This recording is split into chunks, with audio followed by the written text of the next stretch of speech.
the number one advice I have for any founder. They got to build a brand around themselves. Founders need to figure out a channel that works well. And I think we found a really good rhythm, honestly, with this podcast. I really believe every marketing channel works. Like maybe that's a hot take, but every single one of them works. It's just a matter of investment and time and figure out a channel that works well. That doesn't feel like a slog to do all the time. Like there were so many days where I would be like, oh, I got to write a LinkedIn post. I have nothing smart to say. What am I going to say here? Major pillar, I think, of our content philosophy we have was to like add one channel at a time. Why did you want us to take that strategy? You only got so much time to work on things and so much budget to deploy. And if you have, let's say, $100 to spend on marketing, you spread that, $10 across each channels, you're going to get a worse return than if you just put $100 into like one channel. And same with time. If you were talking to another founder today who's like, where should I start with my marketing? What are like the 3 bullet points you would give them? I would say,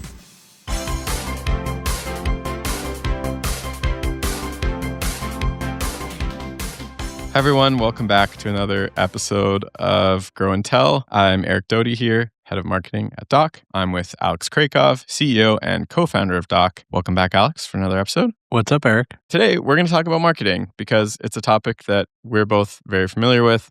Alex and I have been working together for actually over almost 5 years now on Doc's marketing. So we have a lot to talk about. Like we've learned so much. We've failed a lot. We've succeeded, luckily, more than we failed. Otherwise, we wouldn't be here to be making this podcast today. So we thought we'd share lessons from what we learned so far. Yeah, it's going to be fun. Excited to talk marketing. Perfect. Let's talk about before I got here. So when you were founding Doc and thinking about Doc's marketing objectives, obviously you were a VP of marketing at Lattice before you founded Doc. Like, how were you thinking about the sort of 0 to, not even 0 to 1, just like 0 to 0.1 marketing objectives? Like, how were you thinking about Doc's marketing before you started? Yeah, I was really excited to do marketing at Docs. I had just come off this experience of, I was the third marketer at this company called Lattice and helped that grow into a big company. And so I felt like I knew a lot about SaaS marketing and kind of how I wanted to approach it. Because I messed up so many different things at Lattice. So I was like, ooh, I can do this, right at Doc right from the beginning. And so that was kind of my mental model coming in. But then the other kind of dynamic was marketing was only like 5-10% of my time. I needed to spend, all this time on building out the product and like talking to customers and doing sales. And so at Lattice, I got to spend full time at marketing. At Doc, it was like a really small percentage of my time. So with those sort of two dynamics, I was like, and we didn't have a lot of money too when we first started, right? We hadn't raised money yet and different things. So it was like, what do we need to do? And I wanted to focus on things that really compounded over time. And the big one was like content and SEO. Because what I noticed at Lattice was, it just takes a long time for that stuff to work, for it to pay off. It's super valuable when it does work, but it can take like years, right? For you to kind of build up your domain rating, to get the content flywheel going. And so that's when, we first met. I hired you as a freelance contractor to help write some of the content. But that's really where we wanted to start was, on the SEO kind of content side of things. So it was a little bit of that, was kind of to get that flywheel going because I knew it would take a long time. And my mental model was like, okay, whenever we run out of money or we stop raising money just in case whatever happens, we'll have that. So we'll always sort of get kind of leads into the future. And then the other thing we started to do was, I guess like LinkedIn was a big channel and continues to be. So, wasn't that like formulaic or like serious about approaching LinkedIn, but it was a place where we could like post a little bit to kind of get some of the early momentum going with Doc. So that's where we started. Can I push back on the SEO thing a little bit? So most of the time people say, don't do SEO because it takes so long to have results and like you normally don't have that kind of runway as a startup. So like how did SEO feed both like the short-term and long-term goals of Doc? I don't know if it really helped the short-term goals at all. I looked at starting Doc. It's at a minimum a 10-year journey for me personally. And so this wasn't like, oh, I'm just going to try something and see if it works. Like I'm going to build a company. I'm going to do everything it takes to get it there. And so I wasn't optimizing for, let's try some things and see if it works in a year or two. It was like, I'm optimizing for what it takes to build a big company over 10 years. And if you look at any big SaaS company, this is kind of pre-AI, so we can get into that. But, HubSpot, all these big companies, PandaDoc, whoever, had a giant SEO presence kind of driving a lot of, we were really product-led growth at the time. So it was like that really worked well. So it was more about the sort of mid to long-term strategy. And in the short term, like I didn't think of SEO as a thing, but also wasn't a big lift. Like it cost some money to, hire you, right, as a writer, but was like, oh, we get on a call and I brief you on a topic and you write it, and I don't have to think about it every day. It's not something I sort of was like, it took up a lot of mind share. I think the marketing stuff that was a little bit more short term oriented was, like the product launch, product moment sort of stuff where it was like, hey, we're a new company. Hey, here's a thing we built, and sort of making some noise around that. Putting up a nice website was obviously really important. One of the first things we did. But, I guess like social media and like LinkedIn was sort of the short term stuff, and SEO was this like long term investment. And then look, the reality is in the early days, the way you get a startup going looks a little bit more like sales rather than marketing.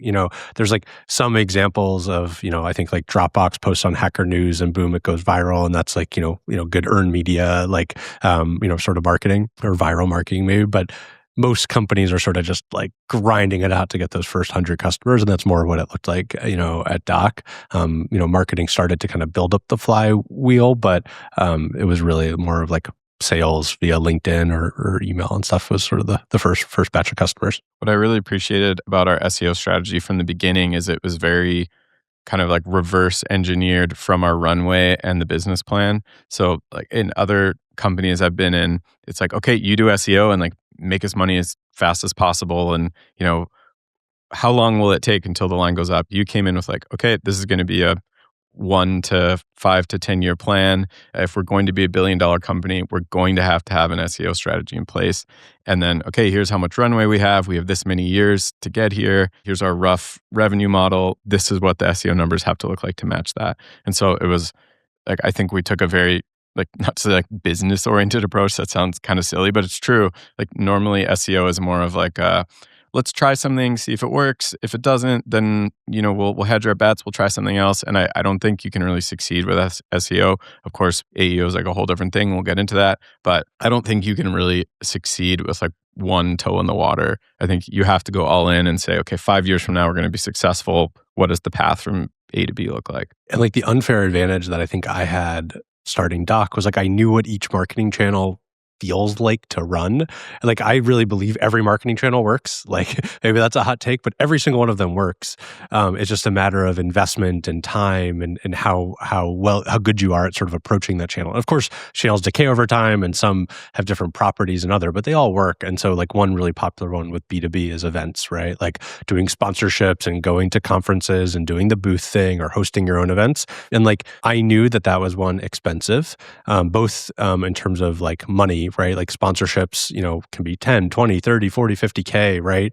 And then flying and hotels and all of that. But then time too. I think that was actually the more expensive part about that strategy was like, I didn't really want to go to all these conferences and do events, especially when it's really early days and we're still building out the product. And so, yeah, SEO sort of felt like a better, fit for kind of what I wanted to do and our budget, and it again aligned with those long-term goals, like we had talked about. Yeah, I totally agree that every marketing channel works. I mean, we might have talked about this before on the show. I think our closest competitors for a while were like Aligned, who did really well with influencer marketing on LinkedIn. Like that seemed to be their entire marketing strategy was just hire influencers to talk about Aligned. It seemed to work. They created a lot of buzz. So good for them. And then Arrows was another competitor and they went very hard on like the HubSpot partner marketplace thing and very closely aligned themselves with like HubSpot partners. And that worked for them. And not to say our products were all the same, but we were all similar products. We all did completely different marketing strategies. And I'd say we all succeeded sort of, especially from that 0 to 1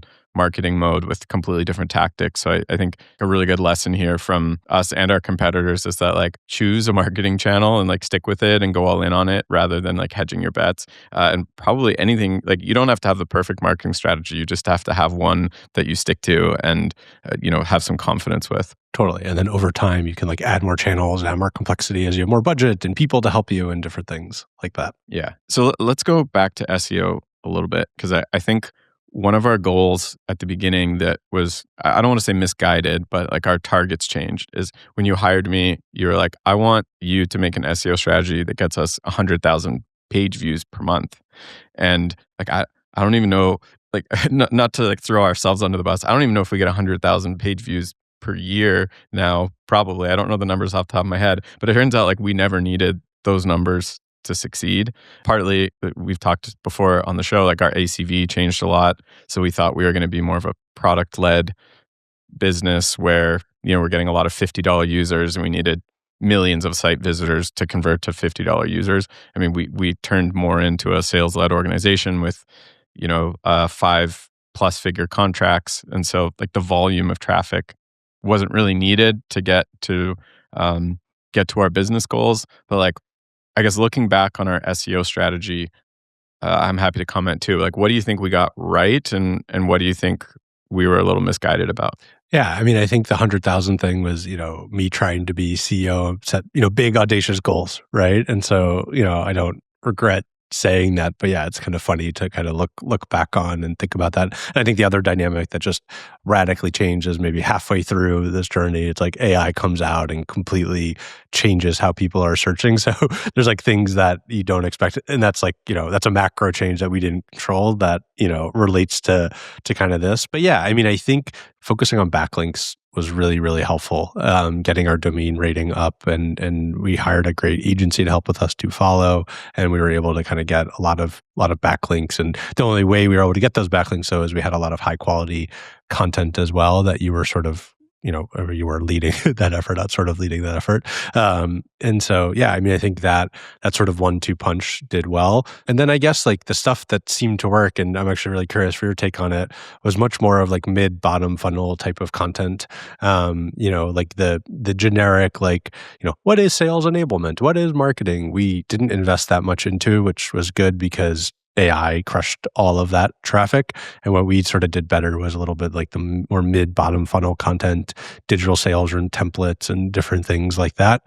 Yeah, that seemed to work better. I don't know. Curious for your take. I think like that goal you gave me of 100,000 page views was very motivating to have like a really good focus on speed and quantity and like output from the marketing side. I think it's very easy to as like an SEO marketer person to say SEO takes a long time and slow and steady, and you kind of gave me, even though we talked about like you had foresight to say this is going to take years, you were also like let's move as fast as possible. And what that did for me is it gave me like enough experiments happening all very quickly and all at once to say, oh, this type of content doesn't work. This type of content works. This doesn't. And so, yeah, to your point on like what content we saw success with, I think like at the beginning, yeah, we did try the sort of top of funnel articles, like what is sales enablement or B2B sales guide and like all that stuff. And, we had success with some of those.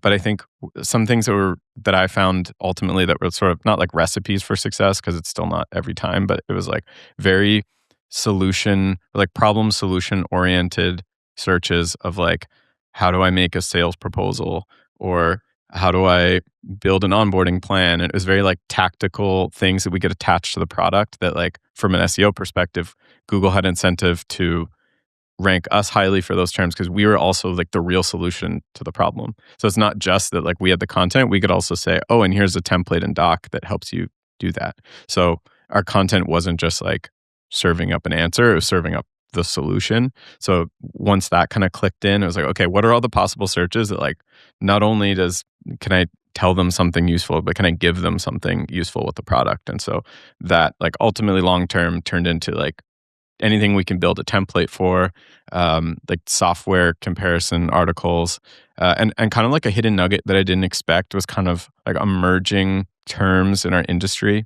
So a really good example was like asynchronous sales or asynchronous customer onboarding, where like really big companies like HubSpot with amazing SEO presences, like they weren't close enough. Like whoever's doing their SEO is, I'm sure, doing an amazing job, but they're managing 100,000 blog posts and they're not paying attention to like what's the new term that's hot right now, or at least they weren't 5 years ago. Maybe they're listening now with AI, but so there was like anywhere where we were like really close to the customer and like the leading edge of what they were thinking about, like those topics actually did have some SEO success too, and like conversions surprisingly as well. And long term, once we were more established, then stuff like competitor comparisons and things like that have been performing well. I think one big lesson for me too is that like you can have as much like taste as you want with SEO, but sometimes you just have to play by the rules. Like, I think when I came in, I was like, no, we're not going to do a what is X article, and I'm going to make my SEO content really opinionated. I think like we made a sales enablement software guide where it was like, it wasn't a list of tools. It was like Alex's take on the industry, and it was like very opinionated and very good, honestly. And it was like a very good piece of content, but it actually just like never did anything for us for SEO. And the second I went and just changed the article, and it was like, here's 20 tools and a list, and there was like, bam, instantly, like, yeah. So like the big lesson for us is that like you can be a tastemaker with some things, but there are some channels where there are like very defined rules, and SEO is one of them. And so you have to learn like what rules can you break, and then be more impressive than everybody else. On the other hand, like there's some rules you have to play. Like same with LinkedIn, like what performs well in the LinkedIn algorithm, you kind of just have to play by the rules sometimes. Yeah, but like your taste was a really important insight, because I like read our blogs and they're not just like crap. I'm sure there's a couple that are, but like you're a good writer and you're a good editor and you really cared, and like that does shine through even in the more SEO-y content. So it might have that like, I don't know, spammy headline or whatever, but like it's good writing. And I think, I guess one of the things you did to scale all this was hire a ton of different freelancers, right, to help you write, and you sort of acted as like the managing editor and edited stuff, and like you were really thorough about how you worked through each freelancer to make sure like, hey, they're actually good, this is high quality, or I'm not going to publish this because this is bad. And I think too often people in your position will see that 100K goal and just be like, oh god, I got to get anything up. And I think you didn't do that, which was really, really positive, because you do got to maintain some talent bar, quality bar, because it's part of your brand at the end of the day. Yeah, one of my philosophies was to overinvest in onboarding the freelancers. I think, I'm in a big community of content marketers called Superpath, and almost nobody ever is talking about onboarding freelancers. Like people are looking for them and they hire them and then they just give them a project brief. But I would spend a couple hours with them, like demoing the product, talking about our customer, like what are the customer pain points? And then for each article, I'd give like hours and hours of feedback on the first few. And then so I treated them more like an employee than a freelancer. And that really paid off long term, because like 2-3 years into a relationship with a freelancer, then they could sort of achieve the quality bar that we were looking for. So that's another great lesson. It's just like overinvest as you would with customers, as you would with a new sales rep, like treat them more like an employee than a contractor, and like it will really benefit you long term. Our next sort of like major pillar, I think, of our content strategy or just philosophy we have was to like add one channel at a time.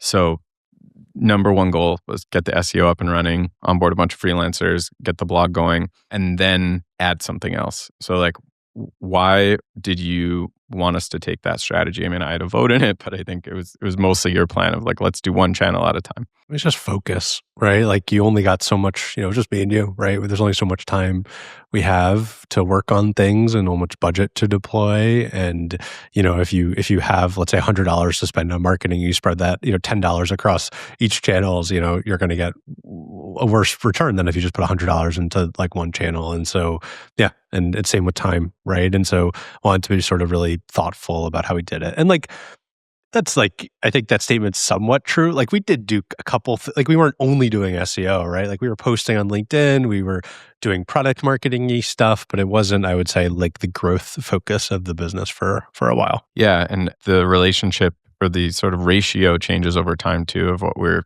focused on. Like once we have thousands of customers, then product updates, like it makes sense for that to take up more airtime and our focus. When we have very few customers, like the goal is get people in the top of the funnel. So like, I think over time we've covered more, total funnel marketing. But at the beginning it was very like, just how do we get in front of people? And so, like the blog and SEO, case studies, the website, LinkedIn ads, like those are really the big focus at the beginning. Totally. I think one thing that's interesting about our strategy from the beginning too is that like you've always been at the center of our content strategy. It's been like a very yes, product led, but also founder led. So like you're hosting this podcast, you're on all of our product demo videos, you are our LinkedIn channel. Like we don't post at all from the Doc account. We just post from your account.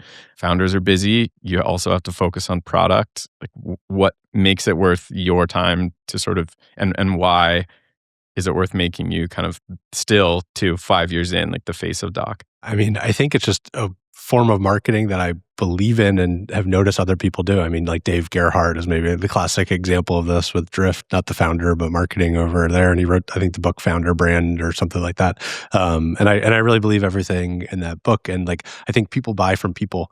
And the best way, especially in the early days, for you to, kind of give personality to a company is for it to be the founder, right? And, I have some legitimacy in this industry, having come off of Lattice and had some experience with marketing and sales. So I thought I had some smart things to say, and I could sort of, no one knows what Doc is, but they maybe knew what Alex was a little bit. And so I was able to kind of like put myself out there and be the trusted person that maybe they want to buy from. And, it's hard at times. Like it can be distracting to do marketing and to do the podcast, and it does take time away from other, channels or priorities or whatever. But I think it's really kind of important because it's like what I said before. So, I mean, people buy from people. And it's also, it's both like time consuming, but it also is like the easiest way to do something. I mean, like I'm the one who's building the product, right? Or especially the early days. And so it's like, who better to demo it, right, than me? We didn't have much as a company and I had the most followers, so I should probably post that, and talk about it. And so in some ways it was sort of a simple decision to like just to do that. And, I think that has clearly been a huge trend. I mean, everybody now is posting on LinkedIn, promoting their businesses. And I think there's like a fine balance of how much you're like self-promotional. Because I think it's totally okay to, be the doc guy. And I'm the guy who posts doc demos and trying to talk about my product in an authentic way, but then also try and like give back to the community and share interesting stuff. Because I think that's how you build trust, right? Like marketing's whole job is just to get people to think about you when they're ready to buy something. And so you just got to kind of stay top of mind and stay in front of their face. And, whatever random stuff I can say is hopefully useful, helps us stay top of mind as a company. There's different models of like the founder-led content. And I think what's made you and us successful with that is that like you're an active operator in the system. You're not just like the face that's being ghostwritten for behind the scenes. Like, yes, at this point, I'm helping like write a lot of your LinkedIn content, but it comes from real things you've said to me, or it comes from this show, or it comes from, in our internal meetings where you're leading an enablement session with our team and I take a bunch of notes. I'm like, ooh, like that's a good thing that other people would want to hear Alex say. So I think the fact that you're like actively, but it's not just me taking what you say and writing it up fancy. It's you're actively like contributing ideas and your time. And I think that makes it like a much more successful model than like a handoff to marketing. I mean, this is how I learned how to do anything, right? There's like so many good blog posts out there on the internet from operators, and maybe these blogs, personal blogs, are somewhat of a dying art. But like, think about like how much Paul Graham has given back to the startup community and ideas through his essays is probably like the top example of this. And so, heading into Doc, and I have like a little blog out there, is always like, okay, how can I kind of give back for the stuff that I know about? Marketing for a startup, enablement, different things like that. And then, that's naturally kind of like the top of funnel for Doc, right? So, and that strategy has worked well. I mean, I think to put it simply, there's like a two-pronged and maybe more than that, but like, it's like we do the SEO long-term thing, and then Alex can kind of post on LinkedIn and build the brand and attract more short-term people on LinkedIn. And then, we're running other marketing campaigns we can kind of get into, but yeah, that's been a good channel. And honestly, like the number one advice I have for any founder who's starting a business, like they got to build a brand around themselves. That's just like how I think business works today. I mean, look at, like most businesses, you probably know the founder. And I think what's important is the founders need to figure out a channel that works well for them, that they're excited, that doesn't feel like a slog to do all the time. Like some people like writing, some people like talking. Like there were so many days where, I would be like, oh, I got to write a LinkedIn post. I have nothing smart to say. What am I going to say here? And I think we found a really good rhythm, honestly, with this podcast. I mean, this gets very meta, but it's very easy for me to, you ask me a question and I can riff on something and hopefully say something intelligent. And then that becomes nice content that kind of feeds the rest of our flywheel. But even my wife makes fun of me. It's very hard for me to like, if you're just like tell me about marketing. I'm like, I got nothing to say. What do you like? My memory doesn't work like that. And so you have to kind of find the workflow that gets you to produce, content at a fairly high rate. Okay, I have two reactions to what you just said. One is I think there's like founders have a special permission to self-promote and where people will still be interested in it because it's like they're invested in their personal growth story. Like it's a hero's journey kind of to have a founder talk about building their business and like you said people buy from people, but I think people also like root for founders to succeed versus like a brand or even like a marketer at a company. You're like, oh, there's Eric doing marketing. Like it feels more like a personal quest and like people are cheering you on. So like you do have permission to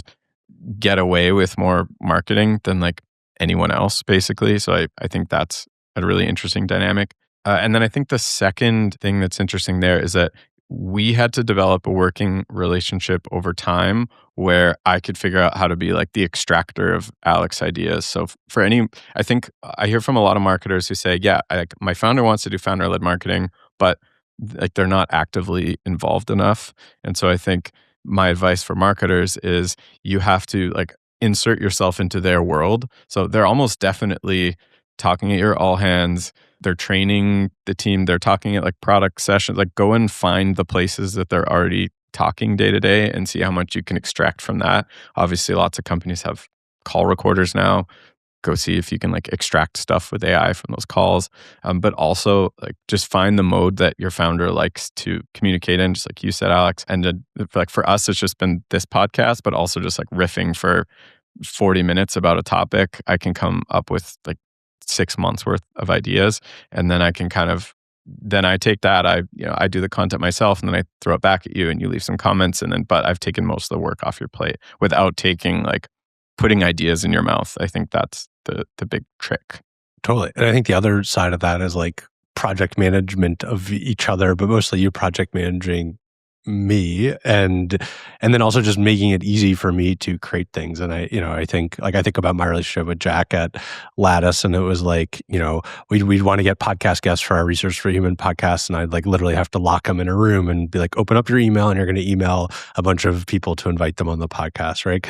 Or stuff like that. Or let me do, write all the questions for you for the podcast and what you do for me, right? Like, so that type of stuff, like trying to make it really easy for the founder to create content is very, very, very, very helpful. And so I think in a lot of ways, that's like with the early kind of content marketing person, an important part of their job is how do you enable, the founder to talk about stuff? Yeah, and it should feel easier for you over time, right? Like I should be taking more and more off your plate so you can just show up and have good ideas. Okay, next, I want to talk about what I'm calling our biggest strategic marketing mistake to date. That's probably a little harsh, but I think in 2024, we kind of broke our own rule of like focusing on fewer channels, and we took on a bunch more channels at once. So like we started doing community sponsorships in we did like a sales enablement community, a RevOps community, a sales community. We I started dabbling with LinkedIn influencers. We started sponsoring a few in-person conferences, and not to say that they were all failures, but I think we stretched ourselves a little thin. Like, what do you think back, or when you think back at that, like, was it the right move? Or were we just like under-resourced? Like, how do you think about that in hindsight? I was actually curious what the mistake was. What was our biggest failure? Yeah. Because like I honestly don't. I mean, it's just the way I think about life. I don't think about mistakes. I feel like it's all like part of the learning journey. And then I also think, especially with marketing, like you really got to mess something up for it to be a mistake. Like it's all like positive sum. Like maybe it's not the highest ROI performing channel of all time, but like doing things you learn and it's getting your brand out there. But I think you're spot on though, I think, with your call out of like, we tried to kind of get our brand out there a little bit more. And I do think it was helpful, but, we partnered with a community that was fine. Did we get a lot of leads from it? Meh, I don't know. Definitely was distracting for me and you. Yeah. To no fault of the community, really. It was just, it was just a little distracting. Yeah. And then like, the LinkedIn influencer thing, that was definitely a failure, although I'm still bullish that could potentially work. I think like, looking back on it, like we didn't quite have the demand gen engine around these types of campaigns. Like, to make conferences and events really work, like, you really need to have a system around how you reach out to people before the conference, how you follow up with them at the conference, and then post conference. And like, we were doing it, but I was like doing it with a little bit of my time, half-assing it, right? And like, you just don't, you get what you put in. And we also didn't have as mature of a sales team at the time. Our product wasn't as far along, and so it was like maybe like a little too soon to do some of those things. And it probably would have been better to either just keep focusing on SEO, keep focusing a little bit more on our own LinkedIn content, or maybe build up like the demand gen muscle, or just wait and be patient. I think like what's really hard, especially with all the like startup VC grow narrative, is especially as a founder, you're like pressured to run your company into a wall, right? Essentially, like, grow as fast as you can, spend a bunch of money, see what happens. Oh, fails, whatever. You just lay people off. That's not my style at all. And so it probably would have been better to be patient and not try and like invest a ton. And it's not like we went absolutely crazy, but it would have been nice to like wait and kind of save until we maybe a little bit more of a mature business. Yeah, I think one of the, not to say fundamental issues, but we have much better product market fit now than we did 2 years ago too. Like, we were still like very pushing hard on like the digital sales room thing, which is still a very important part of our offering, but not necessarily like the leading story. So I think that was a bit of like educating the market at the same time as doing all these channels. Was maybe it was a little more friction. I think if we went out and did this now, we'd have more success, even though we'd still be spreading ourselves a little thin. I think also some of it too is like reactionary to, I mentioned before, some of our competitors had successful LinkedIn influencer programs, and our salespeople were hearing it a lot, like, oh, this competitor came up on LinkedIn. So we said, oh, okay, we have to also do that. And not that it was 100% motivated by competitors, but we were definitely like maybe not listening to our own like strategy enough and just focusing on the channels that were already doing well. Like, we should have just doubled down on SEO rather than spreading ourselves thin on a bunch of channels. Let's talk about this podcast too. Of all the things that a 1.5 person marketing team could spend their time on, like, why do you find this podcast is worth it for us? I mean, it goes back to the founder brand building thing. I think number one, like putting, giving a platform for, me to talk about stuff and creating the content flywheel is very, very helpful. I also think it's just a great way to kind of build your brand and be smart, right? Like, each person who you interview on a podcast, like, you can kind of be like, I interviewed somebody at LinkedIn, I interviewed somebody at Apple or Amazon or whatever. And like, like, you get a little bit of that brand cachet. It's also really nice to interview people who could potentially be your customer.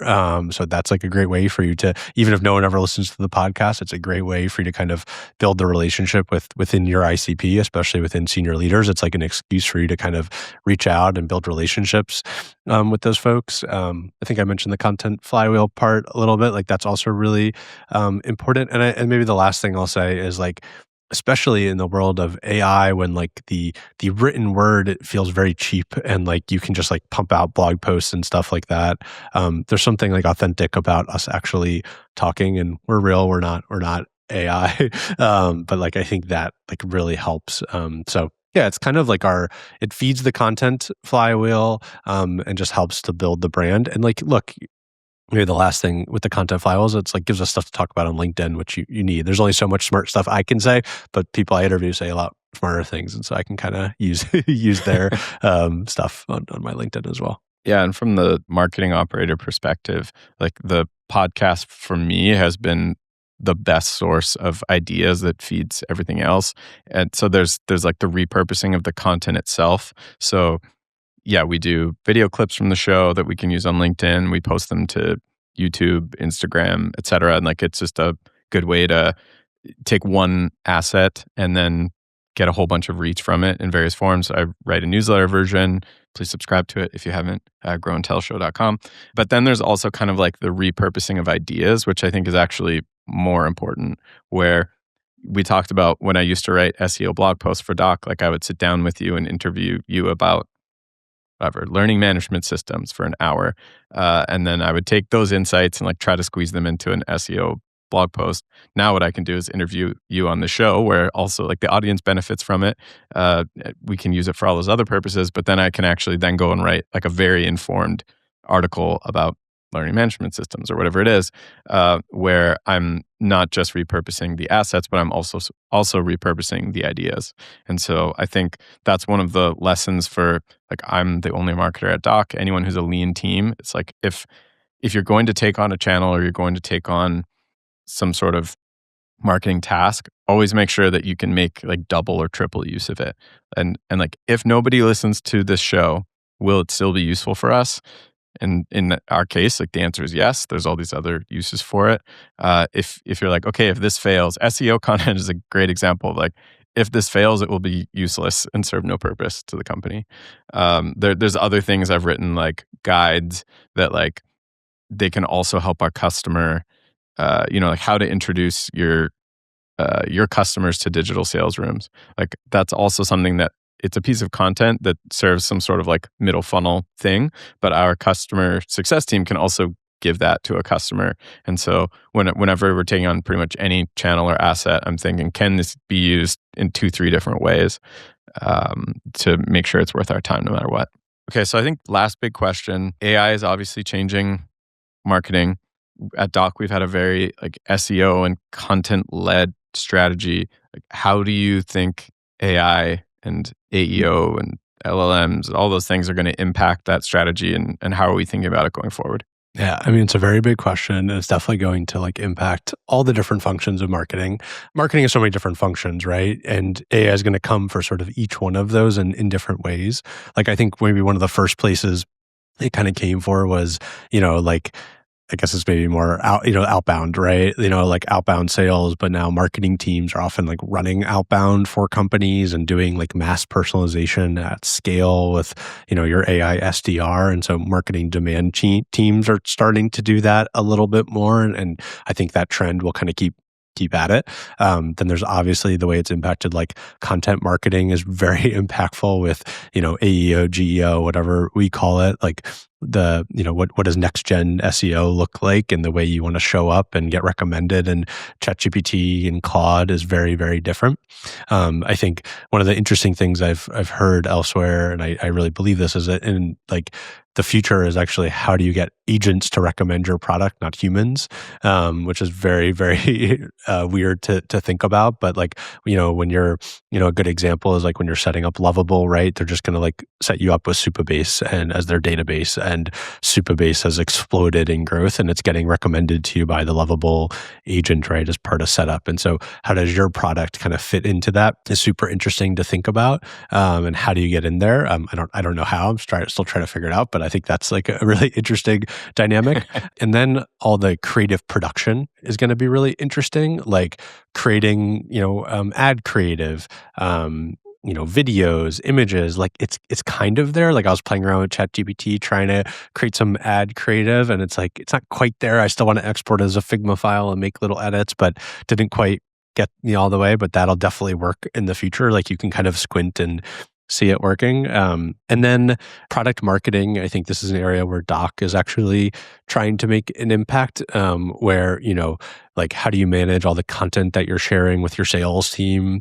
How do you organize it? What should you create? Where are your gaps in your product and sales enablement strategy? How do you create better client-facing documentation? Like AI is going to really change all of that. And then I think maybe the flip side of AI is also that events are going to be more and more in person and are important, right? Like that in-person IRL connection, right, is like the only place, maybe the last remaining place where you can actually make sure you're talking to humans and not agents. And so like that'll, I think, make that channel even more important.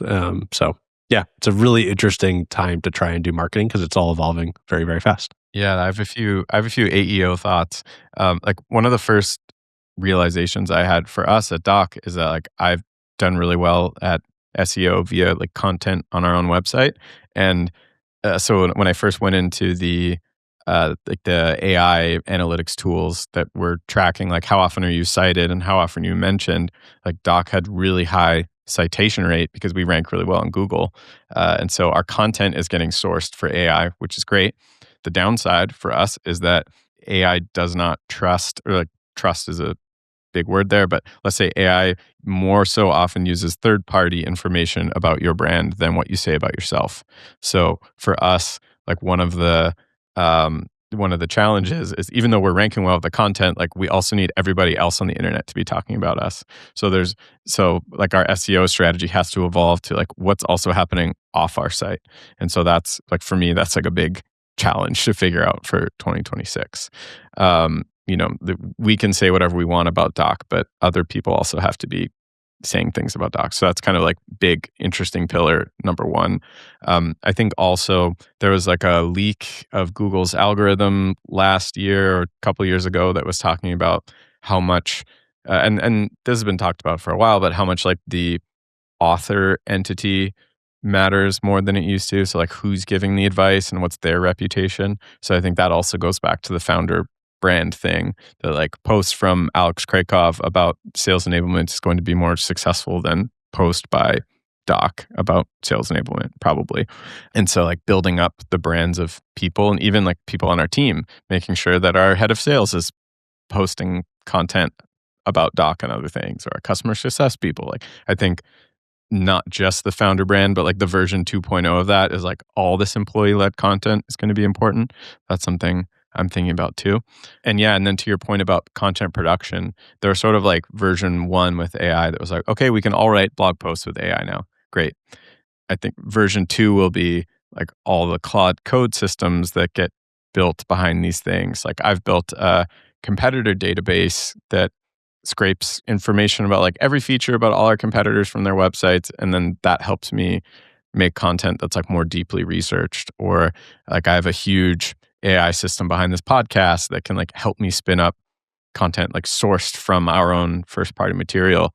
And then there's the, like you said, the video assets and things like that like our designer Luke right now is working on like a design system for the product that where like our AI can read sort of our design guidelines and build prototypes. We're not that far away from like he can just hand that to Claude or some other tool and it can make like on-brand videos for us using like with motion graphics and things like that. So I think we're like maybe a year away from all of that feeling really not easy, but like more than just writing being easily accessible to us. And I think for lean marketing teams like we have, that's going to make a big difference. I mean, it's a crazy time. It's what's hard is it's like changing so fast, and the paradigms and the way you build and stuff, like, like now everyone's a Claude MCP expert, but if you ask people 6 months ago, they had no idea what an MCP was, most people.